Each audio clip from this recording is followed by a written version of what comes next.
ஹமாஸின் தாக்குதல் தற்காப்பு போர். பாலஸ்தீனியர்களின் ஒரு பகுதி ஹமாஸ். மஹ்மூத் அப்பாஸின் கட்சி திட்டவட்டம். ஹமாஸ் மற்றும் மஹ்மூத் அப்பாஸின் பத்தா அமைப்புக்கு இடையே மோதலை உருவாக்க நினைக்கும் மேற்கத்திய நாடுகளின் திட்டம் மீண்டும் ஒருமுறை தோல்வியில் முடிந்துள்ளது. அக்டோபர் 7ஆம் தேதி இஸ்ரேல் நகரங்கள் மீது ஹமாஸ் நடத்திய தாக்குதலை ஒருபோதும் கண்டிக்க மாட்டோம் என மஹ்மூத் அப்பாஸ் தலைமையிலான பாலஸ்தீன் அத்தாரிட்டி மற்றும் பத்தா அமைப்பு திட்டவட்டமாக தெரிவித்துள்ளது.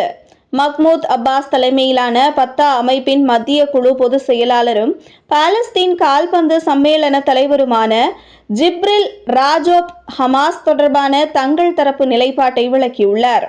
குவைத்தில் செய்தியாளர்களை சந்தித்த அவர் கூறியுள்ளதாவது: அக்டோபர் 7 தாக்குதலுக்கு முழு காரணம் இஸ்ரேலின் ஆக்கிரமிப்பு அத்துமீறல் நடவடிக்கைகள்தான்.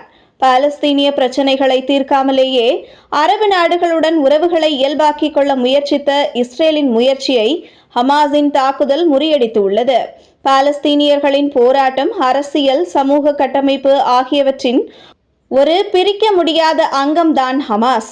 பாலஸ்தீன் நடவடிக்கைகளில் அவர்களின் ஈடுபாடு மிக முக்கியமானவை.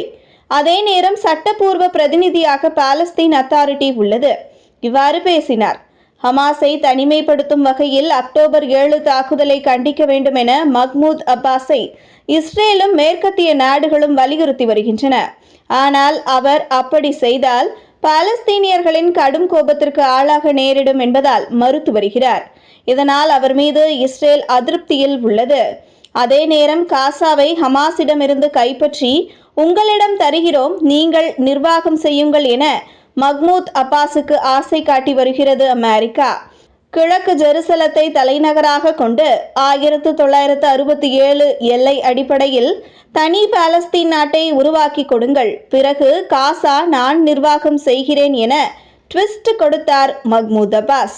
இதனிடையே மஹ்மூத் அப்பாஸின் அமைப்பான ஃபத்தா ஹமாஸ் மீது மென்மையான போக்கை கையாள தொடங்கிவிட்டது.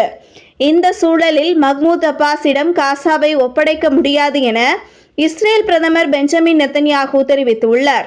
காசாவை தங்களை தவிர உலகின் வேறு எந்த சக்தியும் ஆள முடியாது என திட்டவட்டமாக கூறி வருகிறது ஹமாஸ்.